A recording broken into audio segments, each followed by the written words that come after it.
Kita akan melihat sosok pria yang dikawal sipir. Kemudian sipir ini mengeluarkan seorang pria dari tahanan. Mantan napi bernama Jack Green, atau kita sebut saja dia Jack. Hari ini adalah masa keberuntungannya sebab ia berhasil bebas dari penjara yang menawan hidupnya selama 7 tahun. Jack bernafas lega di bawah kuyuran air hujan. Ia mempelajari makna dari penawanannya. Dalam setiap permainan dan penipuan, selalu ada seorang lawan dan seorang korban. Oke sobat, dari sini sepertinya Jack selanjutnya akan menuntut balas pada orang yang sudah menyeretnya dalam bui. Apakah benar demikian? Lanjut. Lalu, di sebuah tempat judi kasino megah, berdirilah seorang mafia judi bernama Dorothy Macha, atau yang biasa dipanggil dengan Samidi. Dan seorang bernama Paul, tangan kanannya sudah jelas dia Paijo. Mereka saling mengawasi pengunjung kasino. Matanya melirik ke sana kemari menunggu kedatangan seseorang. Sekilas, bangunan kasino megah ini nampak seperti area pasar malam. Sementara itu, Jack bersama kelompoknya sedang menuju perjalanan. Billy, saudara Jack, menanyakan apakah kedatangan mereka kali ini adalah langkah yang tepat. Jack hanya menjawab, mereka harus membayar atas hutang sebab dan akibat yang terjadi. Entah apa maksudnya. Mobil pun berhenti di depan gedung kasino. Jack dan kelompoknya pun turun. Mereka alias musuh yang menurut Jack adalah Samidi dan anak buahnya. Staf kasino mengantar Jack dan kelompoknya ke lantai atas. Saat akan memasuki lift, dia cukup ragu. Sepertinya ia punya trauma tersendiri jika naik lift. Namun ia mencoba melaburkan keraguannya dan masuklah ia ke dalam lift.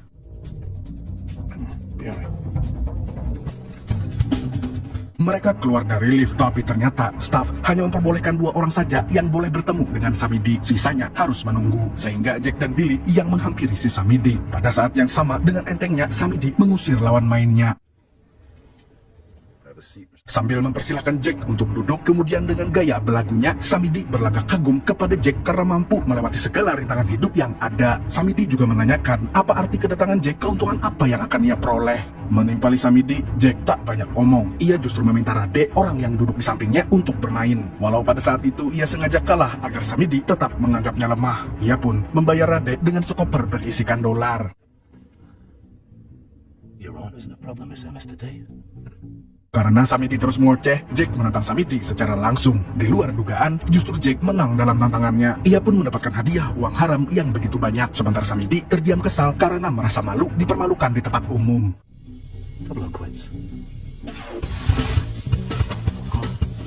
Saat Jack akan keluar dari kasino, tiba-tiba saja ada yang mencegatnya. Seorang pria tambun bernama Zah menurunkan kartu namanya. Ini ia lakukan lantaran mengerti Jack akan menghadapi masalah besar. Oleh karena itu, ia akan membantunya. Lalu siapa?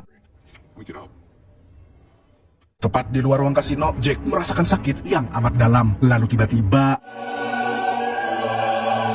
melihat Jack yang terguling dari tangga, Billy yang cukup bodoh hanya tertegun tidak segera menolongnya. Tapi setelah gerombolan datang, barulah Billy ikut membantu. Saudara macam apa ini Billy? Sementara itu, Samidi yang masih kesal karena dikalahkan serta dipermalukan oleh Jack di depan umum, meluapkan kesalahannya kepada Paijo, lalu meminta Paijo untuk memburu kelompok Jack dengan bantuan Sorter. Ia tidak ingin ada orang yang berlagak seperti gangster. Sorter siapa entahlah.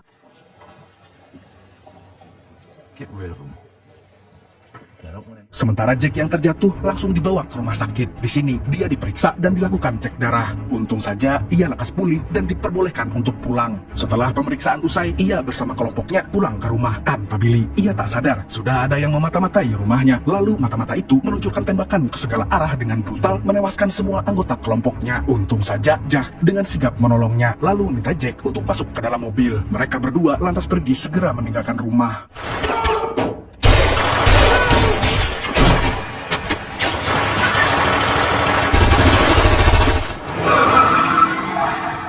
Mata-mata penembak tersebut adalah Sorter yang ternyata suruhan Samidi. Sudah tidak kaget lagi, Paijo yang cepu melaporkan aksi kegagalan Sorter. Mendengar hal ini, Samidi marah dan terheran. Mengapa kali ini Sorter bisa gagal? Serupa dengan Samidi, Sorter sendiri juga heran. Mengapa aksinya untuk menghilangkan nyawa Jack bisa gagal begitu saja? Padahal sebelumnya ia tak pernah meleset saat menembak.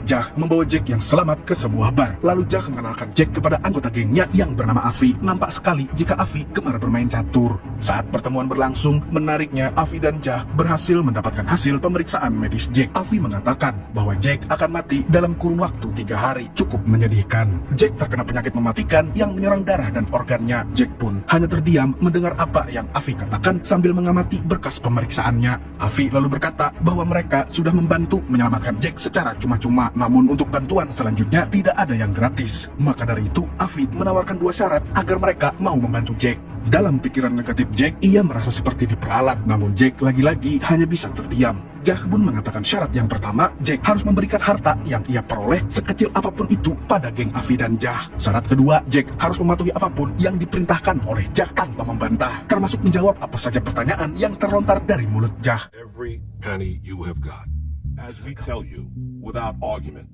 Avi menimpali bahwa Jack tidak punya banyak waktu selain mengikuti 2 persyaratan tersebut. Avi juga tahu bahwa Samidi dan para anak buahnya sedang memburu Jack. Maka dari itulah mereka akan melindungi Jack. Ia memberikan waktu 3 jam untuk Jack mengambil keputusan. Jack lantas berdiri meninggalkan Avi dan Jack. Ia mengunjungi rumah sakit tempat di mana ia diperiksa. Ia menemui dokter yang memeriksanya. Dokter tersebut mengatakan bahwa Jack terkena penyakit darah langka. Pikiran negatif Jack terus berucap tak percaya pada vonis dokter. Jack menuduh dokter telah bersekongkol dengan Avi dan Jack. Ia menodongkan pistol sambil bertanya apakah dokter sudah mendapatkan uang suap. Tapi dokter tersebut bilang tidak menahu apapun yang Jack katakan sambil memasang muka keheranan. Jack mencoba menenangkan dirinya. Ia pun mengurungkan niatnya untuk menembak sang dokter. When you're winning, who thinks about a fact that we like to ignore? Di sisi lain, Sorter berada di kediaman Samidi. Ketika Samidi bertanya mengapa kali ini Sorter gagal menembak sebanyak 3 kali, Sorter hanya bisa menjawab itu karena perasaannya. Namun Samidi meminta Sorter untuk mengindahkan perasaannya dan fokus saja menembak, sebab Samidi membayar Sorter karena kemampuannya, bukan perasaannya. I had a bad feeling. Would you let feelings confuse that relationship? Sore harinya, setelah beranjak dari rumah sakit, Jack kembali menemui Avi dan Jack. Ia juga membawa 1 tas berisi uang sesuai syarat pertama. Mereka pun setuju untuk membantu Jack. Jack menyuruhnya untuk melakukan pekerjaan pertamanya dan ia memberikan kunci mobilnya kepada Jack. I love a new bill. Ever since you'll be driving. Kali ini mereka pergi untuk menemui seseorang yang ingin berhutang. Nah, di sini kelihatan kalau Avi dan Jack adalah rentenir kelas kakap. Sampai di tempat penghutang, Avi menyuruh Jack memberikan tas berisi uang kepada penghutang. Seperti hutang pada umumnya, bunga yang diberikan tidak tanggung-tanggung banyaknya. Dan setelah selesai, mereka pun akhirnya pulang.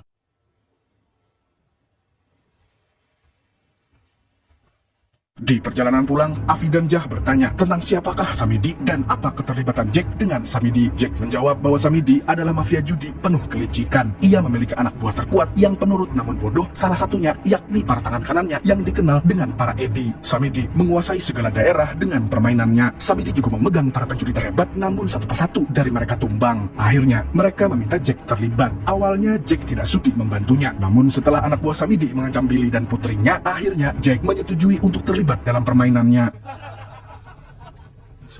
Dan saat permainan menjelang, Jack berhasil menang dari lawannya, yaitu George. Namun saat George kalah dan menghina ibunya seperti keledai, lelaki mana yang akan diam saja ketika ibunya dihina? Jack yang kesal menembak kaki lawan tersebut. Tapi tiba-tiba saja, suasana area permainan menjadi rusuh. Uang yang ada di dalam permainan pun raib. Ujungnya, Jack menjadi kambing hitam atas insiden di permainan judi tersebut. Ia pun masuk ke dalam bui selama 7 tahun. Tidak hanya itu, anak buah Samidi juga melakukan ancaman kepada kerabat Jack, di mana berujung menewaskan istri dari sepupunya. Jack pun paham bahwa Samidi telah merencanakan semua aksi keji ini. Pada malam hari, Samidi dan Paijo mendatangi kediaman rekan bisnisnya, Gold, untuk meminta penangguhan waktu. Namun ternyata Gold sedang tidak ada di tempat, hanya menyisakan Lily, sang asisten pribadi, beserta ajudannya. Samidi berkata kepada Lily untuk meminta penangguhan waktu, sebab ia belum bisa membawa serbuk dari benda terlarang paling muktahir yang disebut dengan Sam Gold alias Narkoboy. Lily tak terlalu banyak bicara, ia hanya memperingatkan ke Samidi bahwa Gold tidak bisa memberikan waktu lebih lama. Banyak sekali orang di luar sana yang ingin berbisnis dengannya. Sementara itu, Lily dan ajudannya pergi begitu saja. Di tempat yang berbeda, Jack menemui Avi dan Gray lalu memberikan 2 tas besar berisi uang. Di sini, Jack menceritakan bagaimana kesehariannya saat hidup di penjara. Selama 7 tahun, ia hanya berkomunikasi dengan 2 orang pria. Satu, si ahli bermain catur, dan satunya lagi, si ahli menipu. Mereka bertiga saling berkomunikasi satu sama lain lewat buku bacaan perpustakaan keliling di penjara. Di dalam buku, si ahli catur dan si penipu mengajarkan Jack berbagai macam ilmu lewat sandi dan kode tulisan sehingga tidak ketahuan oleh sipir. Their sole ambition was a formula to win the ultimate win.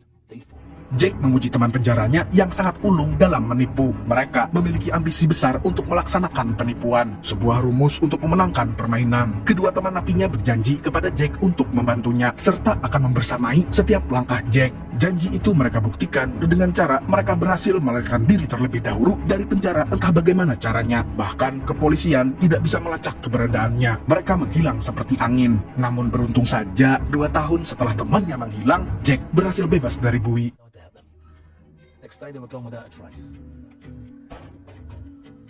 Walaupun begitu, 2 teman napinya tahu tentang keburukan Jack, kejahatannya, bahkan di mana Jack menyimpan uangnya. Sampai di mana Jack kehilangan uangnya di penyimpanan akibat ulah dari 2 teman napinya. Mereka hanya meninggalkan pesan agar Jack bermain pada lawan yang lebih cerdas.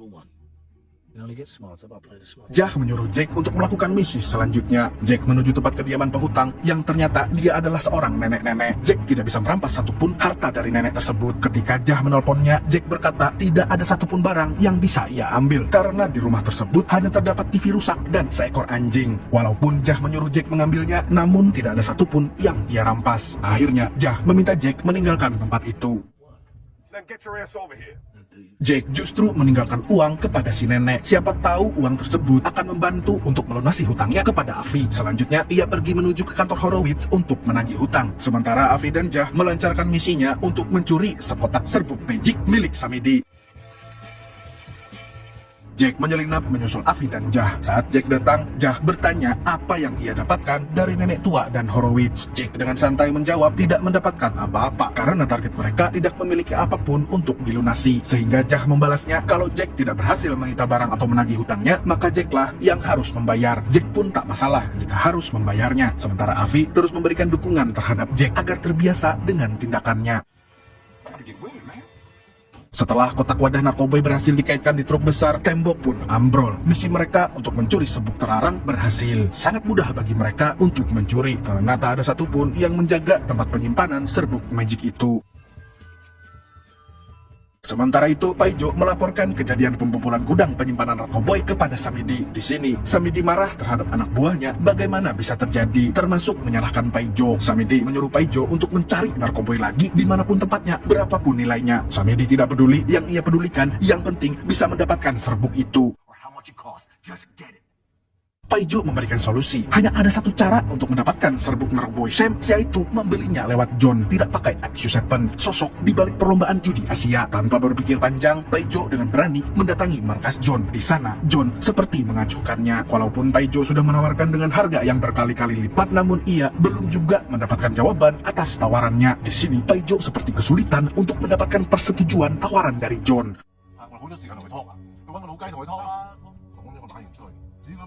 Namun diam-diam, kroni John justru melakukan kerjasama dengan Paijo. Hal ini diketahui oleh John. John pun memarahi kroninya serta ingin melakukan perlawanan. Samedi yang mengetahui perlawanan John tidak akan takut karena yang terpenting dari itu semua adalah mendapatkan serbuk magic itu. Scene menunjukkan Paijo menunjuk salah satu anak buah Samedi yang bernama Lau alias Siudin untuk bertransaksi dengan kroni John, si gendut. Mereka akan menukar sejumlah kotak uang dengan serbuk magic di sebuah hotel.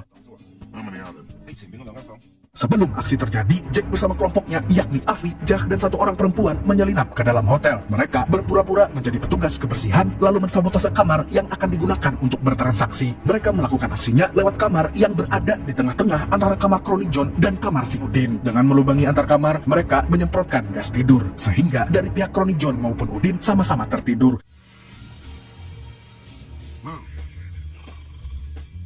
Setelah mereka semua tertidur, Jack dan kelompoknya bergegas masuk lalu mengambil serbuk magic itu, uang, serta jam tangan yang bermerek. Setelah itu, mereka kembali ke markas.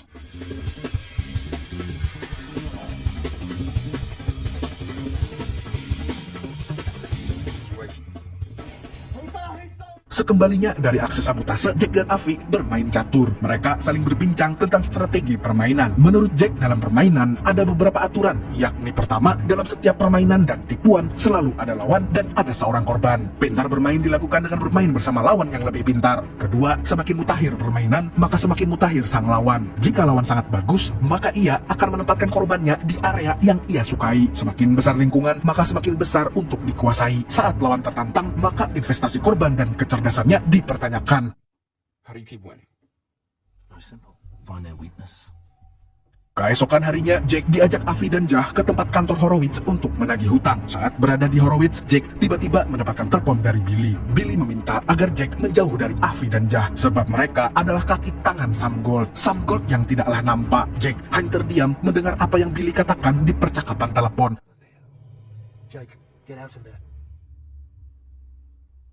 Di dalam kantor Horowitz, terlihat Jah yang mengancam kakek tua dengan sebuah pistol. Tanpa ampun, Jah meminta Jack menembak ke arah salah satu karyawan Horowitz, namun Jack menolak. Mereka membujuk Jack bahwa tak perlu menembak sampai mati, hanya melukai untuk memeras. Namun Jack tetap tidak mau. I can see what's coming. Saat Avi memaksa untuk mendekat, Jack mengarahkan pistol ke arah Avi. Namun lucunya, pistol pemberian Jah adalah pistol kosong tanpa peluru. Sementara Avi justru memegang pistol yang masih aktif. Karena Jack tidak mau menjalankan tugasnya, Avi memukul Jack hingga ia pingsan. Setelah tersadar, Jack mendatangi rumah Billy. Ia mengkhawatirkan putri Billy, namun Billy meyakinkan tak perlu khawatir, justru Jack harus mengkhawatirkan kondisi kesehatannya. Just look after yourself.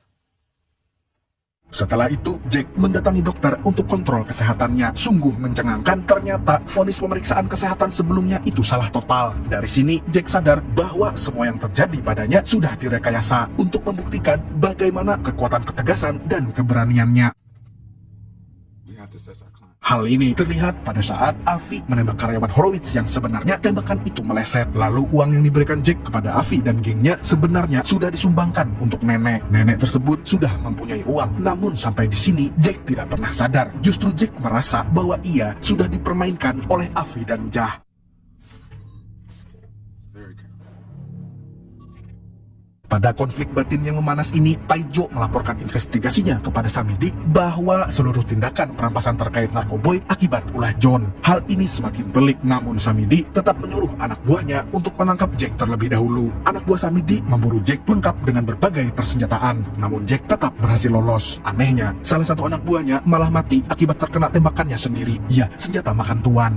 Jack yang berhasil lolos, ia pun mengunjungi Avi dan Jah di malam hari. Di sini Avi dan Jah justru mengungkap kebobrokan Jack. Nah, disinilah plot twistnya, di mana Jacklah yang membuat Eddie bermunculan. Ya, benar, Eddie. Para Eddie, ada Eddie A, Eddie B, dan Eddie J. Sebelum bekerja pada Samidi, para Eddie tersebut bekerja dengan Jack. Hingga suatu ketika, Eddie tak sanggup memberikan uang kepada Jack, sehingga mau tak mau mereka berhutang pada Samidi. Samidi yang tertarik akhirnya mengangkat para Eddie itu untuk langsung bekerja dengannya. Walaupun begitu, Eddie itu tetap masih percaya dengan Jack. Mereka menipu Samidi, lantas Samidi meminjamkan uang kepada Eddie, yang selanjutnya uang diberikan kepada Jack. Begitu seterusnya hingga Jack kaya.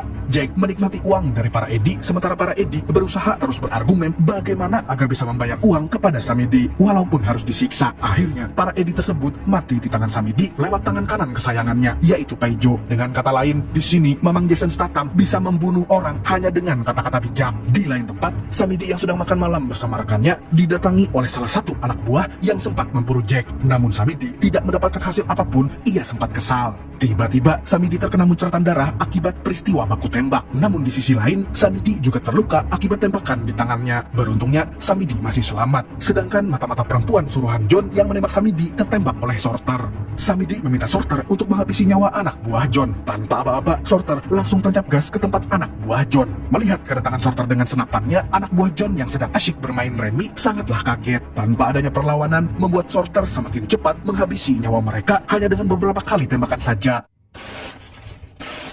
Selain mengincar nyawa anak buah John, Sorter juga menginginkan nyawa John untuk mati. Mungkin si Sorter ini punya dendam tersendiri kepada John. Jack perlahan mulai sadar bahwa Avi dan Jah sebenarnya adalah teman napinya di penjara. Namun pikirannya kembali tidak tenang karena rasa bersalah Jack yang sudah menimbulkan huru-hara. Banyak korban yang sudah terlibat dalam kasusnya. Setelah itu, Jack menuju Yayasan Amal Anak, menyerahkan sejumlah uang dan mengatasnamakannya sebagai Samidi. Pada malam hari, saat pikirannya masih kacau, Jack justru mendatangi rumah Samidi. Ia ingin membunuh Samidi dengan pistol yang ada di tangannya. Tapi hatinya tidak tega, sementara pikiran negatifnya terus memintanya untuk menghabisi nyawa Samidi. Namun hal ini ia urungkan dan memilih keluar dari kamar Samidi. Samidi terbangun dan mengetahui bahwa Jack akan membunuhnya. Ia mengejar Jack dengan pistolnya. Ia menemukan Jack lalu mengarahkan pistolnya ke arah Jack. Tapi Jack seolah tidak ada perlawanan, hanya tersenyum sengit sambil terus menatap mata Samidi tanpa berkedip. Samidi yang terguncang psikologisnya pun justru menangis. Ia pun tak sanggup mengarahkan tembakannya ke arah Jack.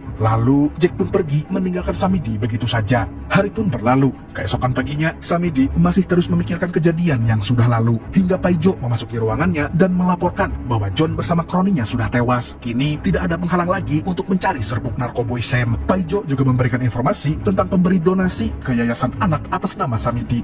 Serta dalam aksi hilangnya serbuk magic milik Sam Gold bukanlah John melainkan Jack. Samidi sangat marah luar biasa. Ia meminta Paijo untuk memburu Jack, bahkan mengarahkan Paijo untuk mengancam saudaranya Jack dan membawa Sorter untuk melakukan gertakan. Paijo bersama Sorter dan anak buah Samidi sudah tiba di rumah saudara Jack, yaitu Billy. Paijo meminta Billy untuk jujur di mana keberadaan Jack, namun Billy tidak mengetahuinya. Maka dari itu Billy disiksa oleh Paijo dan anak buahnya.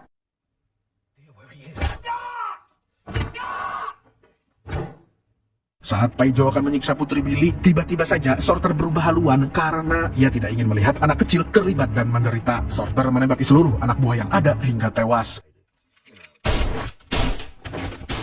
Namun aksi Sorter tidak bertahan lama sebab ia tertembak oleh Udin. Putri Billy pun diculik olehnya.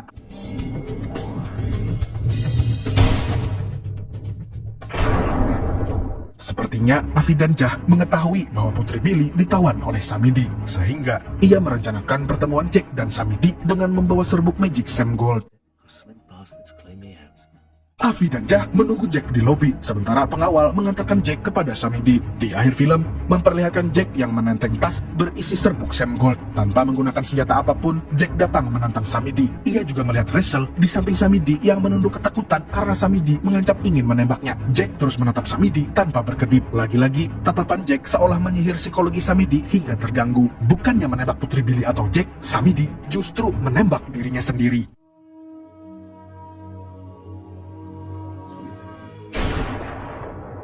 Tamat.